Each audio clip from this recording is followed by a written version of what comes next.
Hello friends, मेरा नाम है Aditya and welcome to German class. आज मैं आपको बताऊंगा प्रेपोजिशंस जर्मन में। तो सबसे पहले हम बात करते हैं आकुजाटिव प्रेपोजिशंस की। ठीक है, कौन कौन सी आकुजाटिव प्रेपोजिशंस होती हैं और किस तरह से इनको यूज करते हैं हम सेंटेंस में। So let's start it. तो आकुजाटिव प्रेपोजिशंस में जैसे हम देखते हैं, सबसे पहले आती है फेयर मीन्स फॉर, डुर्श, गेगन, ओने, बिस, एंटलांग। ये जो मेन प्रेपोजिशन है ये आकुजाटिव होती है। ठीक है, अब इसके पहले तो मैं मीनिंग बता देता हूँ आपको। फ्योर मतलब फॉर, सिंपल फॉर इंग्लिश की तरह जो होता है। डुश means through, pass through, go through. गिगन मीन्स अगेंस्ट। ओने मीन्स विदाउट। बिस मीन्स टिल। और एंटलांग मीन्स अलोंग साइड। जैसे रिवर के साइड में जाना, स्ट्रीट के साइड साइड में जाना, किनारे किनारे चलते हैं, उसको बोलते हैं हम एंटलांग। ठीक है, और उम, उम मीन्स एट। ठीक है, और उम का मतलब होता है अराउंड। ठीक है, दोनों इसके मतलब होते हैं। तो ये टोटल अपोजिटिव प्रेपोजिशंस है। अब हम देखेंगे वन बाय वन कैसे इनसे हम सेंटेंसेस बना सकते हैं। ठीक है, तो आगे हम स्टार्ट करते हैं सेंटेंस मेकिंग। तो सबसे पहले हम बात करते हैं फ्योर। तो फ्योर मैंने आपको बताया, फ्योर का मतलब होता है फॉर। अब देखिए, जैसे इंग्लिश में फोर का यूज होता है वैसे ही हम फ्योर का यूज करते हैं। बहुत सिंपल सेंटेंसेस बना सकते हैं इससे, और एकदम इंग्लिश की तरह ही बनते हैं। जैसे सिंपल में लिखता हूँ, this book is for Martin, या कोई भी मैं नाम लिख देता हूँ कि ये बुक मार्टिन के लिए। तो कैसे लिखेंगे, दास बुक इज फ्योर। ठीक है, और यहाँ मार्टिन। ठीक है, ये बुक मार्टिन के लिए, तो यहाँ पे फ्योर आ गया। और कैसे कैसे, और सेंटेंस, जैसे आप किसी के बात हुई है, किसकी आप फेवर में हो, आई एम इन फेवर, ये भी फेवर का यूज होता है, किसी को फेवर करना। तो इश बिन, जैसे I am in favour of you, इश बिन फेवर डिश। तो डिश इसलिए आया क्योंकि फेवर जो अपोजिटिव है और दो का डिश हो जाता है। और देखते हैं हम सेंटेंस, जैसे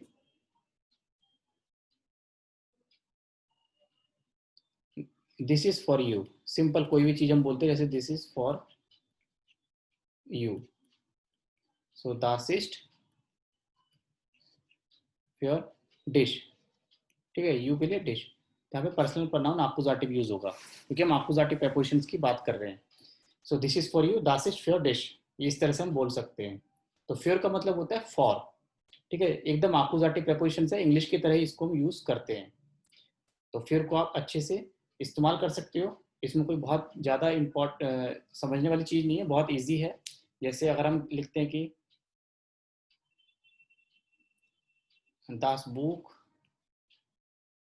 इज फेयर माइनन। अब देखो माइनन क्योंकि अपोजिटिव है, फिर माइनन ब्रूडर। ब्रूडर डेयर होता है, और डेयर में हम ई एन एंडिंग लगाते हैं, इसलिए यहाँ पे लिखा मैंने माइनन ब्रूडर। This book is for my brother, ये बुक मेरे ब्रदर के लिए।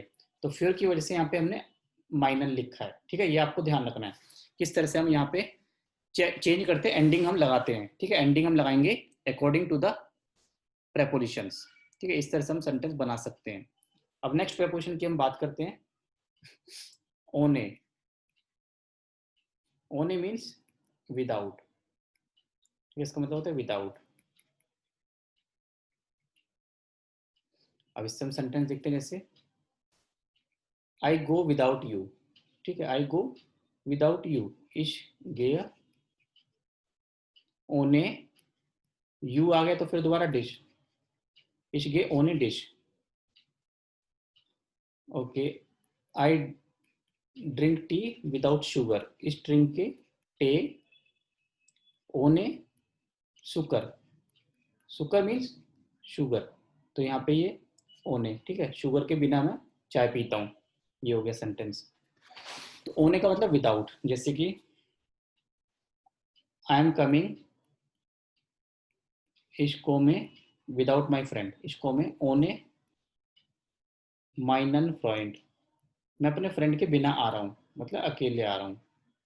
तो यहाँ भी ओने है, तो इसलिए हो गया माइनन, ठीक है, क्योंकि फ्रेंड का जो आर्टिकल है वो डेयर होता है, बताया था अभी, इसलिए माइनन। तो डेयर में ई एन लगाते हैं। तो ये ओने का यूज है, ठीक है। जैसे हम और भी बना सकते हो सेंटेंस, बहुत सारे बना सकते हो, बट आपको मीनिंग पता होना। जैसे आई प्ले इस स्पीले, I play without my sister, ओने माइने स्वेस्टर, स्वेस्टर का आर्टिकल डी होता है, इसलिए हमने लिखा है माइने, ठीक है, ओने माइने स्वेस्टर, तो डी है तो माइने लगाना है। तो इस तरह से हम बना सकते हैं सेंटेंस प्रेपोजिशन से, ठीक है। ये अपोजिटिव ओने हो गया। हम नेक्स्ट देखते हैं प्रेपोजिशन बिस। बिस का मतलब होता है टिल, ठीक है। जैसे कि आई गो टिल रेलवे स्टेशन, इस गे बिस। अब यहाँ पे बिस सुम लिखते हैं हम, ठीक है, ये दो ये एक साथ ही आता है, ये रूल है, बिस सुम हाउप्ट वानो। अब ये मत बोलना कि यहाँ पे सुम तो डाटिव है, बट ये सेंटेंस ऐसे ही लिखा जाता है, टिल, अब till I go till Bano, Bano का आर्टिकल डेयर होता है, तो यहाँ बिस सुम दोनों साथ ही रहेगा। ये थोड़ा एक्सेप्शनल केस आप समझ सकते हो। I go till the main railway station, तो बिस मतलब टिल। जैसे और बनाते हैं हम सेंटेंस, मैं 5 बजे तक काम करता हूँ, इस अर्बाइटे बिस फ्यूनफूअर, ओके। और आप लिख सकते हो इस अर्बाइटे बिस फ्राइटाग, आप डे भी लिख सकते हो कोई यहाँ पे कि मैं फ्राइडे तक ही काम करता हूँ, तो बिस मतलब टिल। और आप बना सकते हो जैसे थर्ड पर्सन पे भी लिख सकते हो आप, जैसे टिम जीट, टिम टीवी देखता है, बिस जैक्सेन ओवर फैन, फैन जेन वर्ब है यहाँ पे, आपको पता है फैन जेन जो कि सेपरेबल वर्ब है, ठीक है। तो सेपरेबल वर्ब में हम यहाँ पे जीट को कॉन्जुगेट करेंगे और फैन को एज इट इज लिखेंगे, ठीक है। तो यहाँ भी बिस हो गया, बिस मतलब टिल। तो टिम जो है टीवी देखता है 4 बजे तक शाम को, जैक्सेन ओवर, क्योंकि 24 आवर्स क्लॉक होती है, तो 12 + 4 16 लिखेंगे, ठीक है। 24 आवर्स क्लॉक 4 PM। तो ये बिस का यूज है, बहुत सिंपल है इसका भी यूज, बिस मतलब टिल होता है। अब हम बात करते हैं, नेक्स्ट है डोर्श।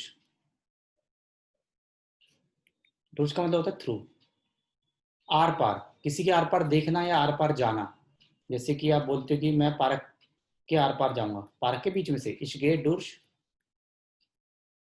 डेन पार्क, पार्क का आर्टिकल डेयर होता है, तो हम यहाँ लिखेंगे डेन, क्योंकि डेयर को डेन में चेंज कर देंगे, ठीक है। आकुजाटिव कर रहे हैं, मैं पार्क के बीच में से जाऊंगा। और क्या बोल सकते हो आप, इश जे, मैं एक आदमी को विंडो के बीच, विंडो से देख रहा हूँ, इस जे आइनन मान डुर्श दास फेंस्टर, मैं विंडो में से एक आदमी को देख रहा हूँ आर पार, तो डुर्श, ठीक है, दास दास ही रहता है, तो दास फेंस्टर। तो डुर्श का मतलब भी होता है आर पार, थ्रू, ओके। तो ये डुर्श का मीनिंग होता है, बहुत सिंपल यूजेस का। तो जितने ज्यादा सेंटेंस आप बनाओगे उतनी ज्यादा आपकी प्रैक्टिस हो जाएगी, तो इसमें कोई प्रॉब्लम नहीं आएगी। नेक्स्ट देखते हैं, नेक्स्ट प्रेपोजिशन हम करेंगे एंटलांग। एंटलांग का मतलब होता है अलॉन्ग साइड।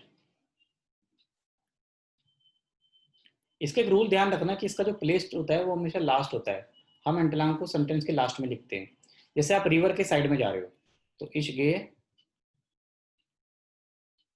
डेन फ्लूस, रिवर को बोलते हैं फ्लूस, एंटलांग, तो मतलब एंटलांग जो सेंटेंस के लास्ट में आएगा, ठीक है, ये ध्यान रखना। ये थोड़ा इसका अलग यूज होता है, इसको यूज करने का तरीका अलग है। सॉरी, इश गेट इनफ्लुस एंटलांग, मैं नदी के किनारे किनारे जाऊंगा। या आप बोलो जैसे कि टिम गेट डिस्ट्रासे एंटलांग, वो स्ट्रीट स्ट्रीट के साथ साथ जा रहा है, ठीक है, एंटलांग। अलोंग द स्ट्रीट, तो यहाँ पे डी का डी रहता है, ठीक है, क्योंकि एंटलांग भी एक्यूजेटिव हम बात कर रहे हैं अभी। तो इस एंटलांग का जो यूज आपको ध्यान रखना है कि हमेशा वर्ब सेंटेंस के लास्ट में यूज होता है। अगर सेपरेबल वर्ब है तो आप देखो कैसे करोगे, जैसे इश गे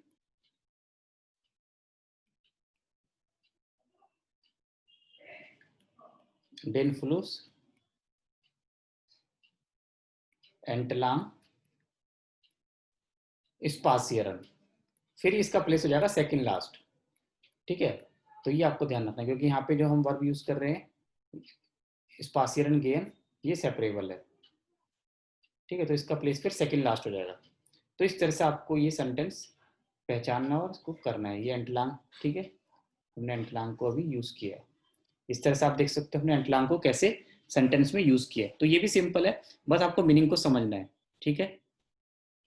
अब हम नेक्स्ट प्रेपोजिशंस के ऊपर बात करते हैं।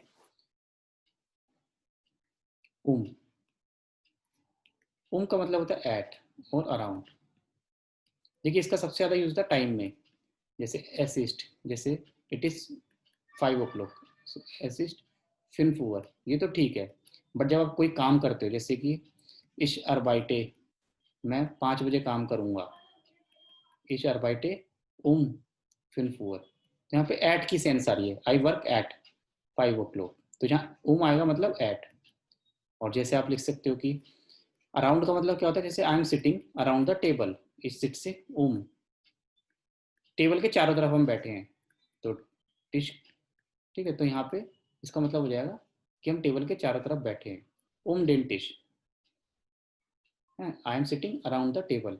इसके लिए आप वियर भी लिख सकते हो, वियर जिटसन, कि बहुत सारे लोग बैठे हैं, तो वियर जिटसन डेंटिश, कि we are sitting around the table, table के चारों ओर बैठना, तो ये भी टिश होता है, ठीक है। ये टेबल है जैसे सपोज, ठीक है, उसके चारों ओर लोग बैठे हैं, तो यहाँ पे आप बोलोगे तो ये का यूज हो गया, ठीक है, क्योंकि इसके चारों तरफ आप लोग बैठे हो। तो अराउंड की सेंस में भी का यूज होता है। और दूसरा हम टाइम में यूज करते हैं, तो के ये ही यूज है जो आपको ध्यान रखने हैं कैसे हम करते हैं, ठीक है। तो टाइम में यूज किया हमने, और दूसरा अराउंड की सेंस में इसको यूज किया है। तो ये था ठीक है, बहुत ईजी है, ये भी डिफिकल्ट नहीं है, बस आपको थोड़ा सा ध्यान रखना है। तो हमने भी कर लिया, हमने डुर्श भी कर लिया, हमने गेगन कर लिया, हमने फ्योर कर लिया, एंटलांग हो गया, बिस भी हो गया, और यही प्रेपोजिशंस होती है। कोई मिस तो नहीं हुई, देख लेते हैं एक बार।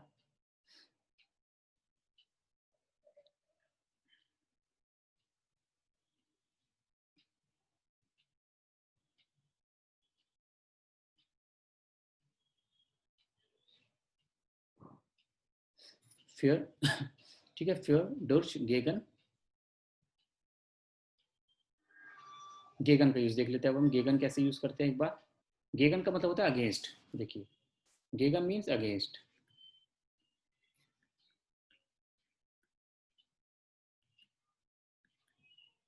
और गेगन का मतलब अराउंड भी होता है, अप्रोक्स।